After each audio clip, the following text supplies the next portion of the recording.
네 번째 시간, 함께 극복하는 노년기 우울증입니다.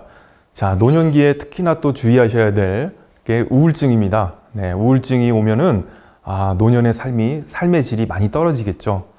자, 우울증은 마음의 감기라고 할 수가 있습니다. 자, 우울증은 일시적으로 우울한 기분이나 개인적인 나약함이 아니고요. 자신의 의지로 완화되기 어려운 질병입니다. 따라서 약물치료나 정신치료 등 전문가의 도움을 통해서 적절한 치료를 받았을 때 초기 완치율이 2달 이내에서 70~80%에 이르는 이런 정신질환이므로 적기에 상담치료와 약물치료를 받는 게 필요하다고 할 수가 있는데요. 자, 그런데 노년기의 우울증은 이런 치료를 받더라도 쉽게 회복되지 않는 그런 또 특징이 있습니다. 자, 이런 우울증의 원인은 어떻게 해서 올까요? 첫 번째, 생물학적 원인입니다. 뇌세포 간에 어떤 정보를 교환하는 뇌내 신경 전달 물질이 떨어지게 되면 우울증이 올 수가 있고요. 자, 두 번째로는 유전적 원인이 있습니다. 자, 모든 질병이 다 유전적 성향을 따라가기 때문에 우울증도 유전적인 요인이 있을 수 있습니다. 자, 세 번째, 생활 및 환경 스트레스입니다. 자, 노년기에 특히나 사별을 했다거나 아니면 다니던 직장에서 실직을 했다거나 그리고 혼자 남겨진 고독함을 느낀다거나 할 때 이런 환경의 변화로 인해서 스트레스를 받게 되는데 이 스트레스가 지속이 되다 보면 우울증이 올 수도 있습니다. 자, 네 번째, 신체적 질환이나 약물인데요. 내 신체와 정신은 같이 가죠. 신체 기능이 떨어지고 질병이 왔을 때는 내 감정이 뭔가가 좀 좌절감을 느끼고 불안을 느끼고 그렇게 됩니다. 암이라든가 내분비계 질환, 뇌졸중 이런 내 몸에 병이 왔을 때 이게 우울증으로 발전할 수도 있습니다. 네, 우울증의 치료 방법입니다. 네, 첫 번째, 항우울제를 쓰는 약물요법이 있고요. 정신과적 상담을 받는 정신요법, 그리고 집단 상담 치료를 통해서 치료를 받는 상담 치료 기법이 있고요. 전기 경련요법이나 뇌 자극법을 받는 기타 비약물적 치료 등이 있습니다. 우리가 노년기 이전의 우울증하고요, 노화로 인한 우울증은 많이 양상이 다릅니다. 자, 노년기 이전의 우울증은요, 회복 기간도 좀 빠를 수 있고요. 그 사건에 의해서 생긴 거라면 사건이 해결되면 다시 회복이 되지만 노화로 인한 우울증은 일단은 이제 신체적인 어떤 기능의 상실과 밀접한 관련이 있기 때문에 회복이 쉽게 안 되는 그런 점이 있습니다. 자, 노인 인구의 약 20%가 우울증을 경험했다는 보고가 있고요. 그 조기에 치료되지 않으면 사망으로 연결될 위험이 또 크죠. 네, 우울증이 지속되다가 마지막에는 어떤 자살이라는 극단적인 선택을 하시는 분들이 또 꽤 많은 것으로 통계적으로 보고가 되고 있습니다. 자, 노화로 인한 우울증 증상은요, 한마디로 회복하기가 힘들다는 특징이 있습니다. 자, 신체적으로는 근육통, 복부의 통증 이런 여러 가지 변화가 일어나게 되겠고요. 그 정서상으로는 내가 더 이상 나는 할 일이 없어 이런 절망, 그리고 무기력감, 성적 관심이 떨어지는 것도 해당이 됩니다. 그리고 인지력이 저하되면서 기억력이 떨어지죠. 우리가 이제 삶의 어떤 기억이라고 하는 건 아주 중요한데요. 이 기억이 바로 나이기 때문에 그렇죠. 근데 기억력이 떨어지면 나라는 존재를 서서히 잃어버리기 때문에 이런 것들이 이제 우울증으로 연결될 수가 있습니다. 그리고 일상 활동이 어렵고요. 식욕 저하, 이렇게 불면증을 겪는다든가 이런 행동적인 면으로 인해서 여러 가지 증상이 나타나는데 이렇게 회복하기 힘든 노화로 인한 우울증, 이거 어떻게 우리가 해야 될까요? 자, 우울증의 자가 진단입니다. 자, 그림에서 보시면 여러 가지 항목들이 있는데요. 자, 5개 이상의 증상이 2주 이상 지속하여 발생할 경우에는 전문가의 상담이 필요하다고 할 수 있습니다. 자, 노년기 우울증 대처법입니다. 나는 욕심이 많은 반면에 내 몸의 기능이 떨어지고 사회로부터 이제 분리가 되는 그런 환경에 살다 보니까 내가 생각한 것만큼 몸이 따라주지 않는 경우가 많습니다. 자, 이럴 때일수록 욕심을 좀 버리고요. 자, 할 수 있는 일부터 하는 게 중요하다고 할 수가 있습니다. 그리고 혼자 계속 있게 되면 우울증이 더 심해집니다. 따라서 다른 사람들과 어울리고 누군가에게 내 우울 증상에 이야기하고 솔직하게 좀 이야기할 수 있는 그런 인간관계를 맺는 게 중요하고요. 전문가의 치료를 받아서 필요하면 약물 처방을 받을 수도 있고요. 상담 치료를 받을 수도 있습니다. 그리고 즐거운 활동을 찾아서 자주 참여하기. 일단은 이런 경험이 있으실 거예요. 내가 정말 아무것도 하기 싫은데 햇볕이 쫙 쬐는 날, 날씨 좋은 날 밖에 나가서 그냥 무작정 무심코 이제 걷다 보면 10분, 20분, 30분이 지나면 저절로 내가 기분이 좋아지고 그래서 계속 걷게 되고 이로 인해서 뭐 몸의 혈액순환도 잘 되고요. 자, 이런 경험을 하신 적이 있으실 겁니다. 자, 그렇기 때문에 무조건 밖으로 나가셔야 됩니다. 나가서 활동을 하고 필요한 경우에 사람들을 만나고 여러 가지 모임도 자주 참여하는 게 필요합니다. 그리고 우울증이라고 하는 것은 뇌의 기능이 떨어진 상태이기 때문에 중요한 결정은 우울한 상태에서 하시면 안 됩니다. 그래서 중요한 결정은 잠시 미루고요.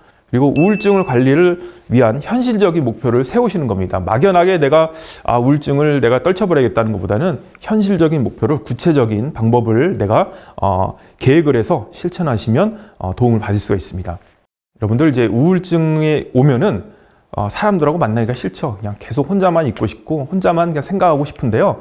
자, 사회적 연결, 즉 사람들하고 자주 부딪히고 만나면서 우울증을 극복할 수 있다는 건데요. 자, 하버드 대학교에서 75년간 성인 남자 724명의 인생을 추적 조사한 연구 결과가 있습니다.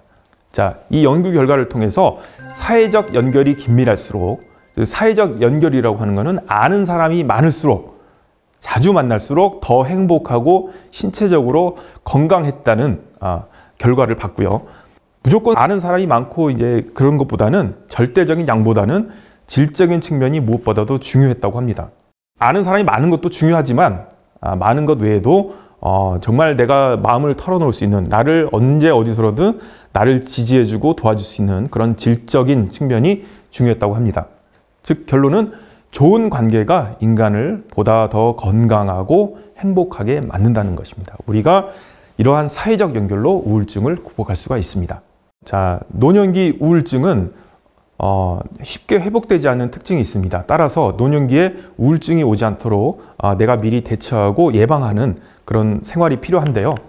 노년기 우울증을 극복할 수 있는 방법은 가장 중요한 것은 노년기에 홀로 남겨지고 어떤 내가 직장에서 은퇴한다거나 이런 경우가 많기 때문에 혼자 있지 말고 사람들하고 활발한 교류를 통한, 즉 사회적 연결로 노년기 우울증을 극복하는 게 아주 중요하겠습니다. 자, 지금까지 여러분들 그 노년기에 필요한 건강 관리에 대해서 쭉 살펴봤는데요. 자, 노후의 삶의 질은 건강이 좌우합니다. 우리가 인생을 살아가면서 필요한 게 돈, 건강, 대인관계, 여가 이런 여러 것들이 있는데요.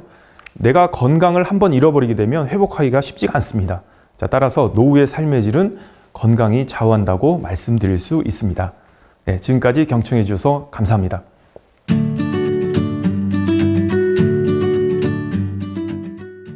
사실 요즘은 우울증을 호소하시는 분들이 좀 많으세요. 네. 저 같은 경우도 뭐 연애 잘 안 되고 하면은 굉장히 우울하고 하거든요. 근데 노년기의 우울증과 일반적인 우울증이 또 차이가 네. 있다면서요? 네. 어떤 차이가 있나요? 가장 큰 차이점은 일반적인 우울증은 적절한 치료와 기간이 지나면 회복이 될 수 있는 반면에 자, 노년기 우울증은 네. 회복이 어렵다는 거죠. 왜요?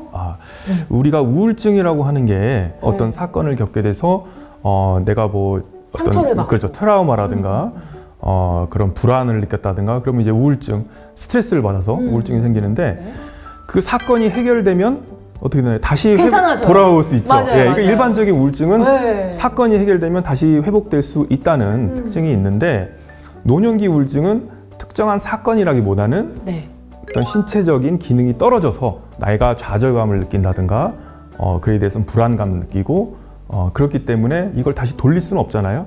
그러면 외부에서 일어난 게 아니라 그냥 내 자신의 상태이기 때문에 아무 이유도 없이 그냥 어떤 사건이라기보다는 내 몸이 예전 같지가 않으니까 이로 인해서 우울증을 겪고, 또 하나는 노년기에 뭐 사별하시는 분도 많잖아요. 그렇죠. 배우자가 먼저 보내신 분들, 그 다음에 실직, 이제 퇴직을 하고 나와서 회사 다닐 때는 뭐 내가 어느 정도 자리를 차지하고 내가 이렇게 어떤 위치를 있었는데 이제 퇴직을 하고 나니까 나 혼자 있는 거예요. 사회적인 단절로 오는 어떤 그런 고립감, 그런 거 다시 회복할 수가 하기가 어렵잖아요, 사실. 네, 그런 일반적인 우울증하고는 많은 좀 차이가 있습니다. 야, 만약에 노년기 우울증이 왔다, 내가 너무 우울하다, 존재감을 잃은 것 같다, 네. 그럼 좀 어떻게 대처를 해야 할까요? 그 가장 좋은 방법은요, 미리 알고 예방하고 대처하는 건데, 사회적인 연결을 강화하는 거라고 말씀을 좀 드리고 싶습니다. 연결을 강화해라. 네, 사회적 연결을 강화해라. 그럼 그 사회적 연결이라는 게 뭐예요? 사회적 연결이라고 하는 것은 이제 고립과 외로움의 반대라고 할 수 있죠. 내가 남하고 연결돼 있고 나를 언제 어디서나 지지해주고 도와주고 이럴 수 있는 인간관계를 맺어놓는 걸 말하죠. 그러니까 혼자 집에 계시는 게 아니라 계속 뭔가 경제 활동을 하시거나 그렇습니다. 아니면 노인정에 가서 친구들을 만나시거나 계속 이렇게 연결이 그렇죠. 돼 있는. 그러니까 우울증이라고 하는 거는 또 혼자 있게 되면 더 심해집니다. 반대로 밖으로 나가서 사람들하고 활발한 교류를 하면서 뭐 어려움도 이렇게 이야기할 수가 있고 조언도 들을 수가 있고 일단은 서로 이야기하는 과정에 내가 어떤 안도감을 느끼게 되죠. 노년기에는 특히나 퇴직이라든가 은퇴라든가 그다음에 배우자 사별 그래서 이런 환경을 겪을 수 있기 때문에 이럴수록 더 미리 내가 사회적인 연결고리를 더 강화시켜서 이게 끈끈하게 맺어 놓는다면 그 노년기에 외롭지 않고 우울증 없는 생활을 할 수 있을 것 같습니다. 이게 지금 대처법 그리고 예방법이잖아요. 네. 사실 우울증이 온 상태에서는 아무도 만나기 싫고 귀찮단 그렇습니다. 말이에요. 그러니까 의식적으로라도 네. 우울증이 찾아오기 전에 네. 그냥 사람들 많이 만나시고 네. 외부 활동 하시고 네. 그렇게 해서 좀 예방을 하시는 것이 네. 최선이다 네. 라는 말씀이신 네. 네. 거죠. 네.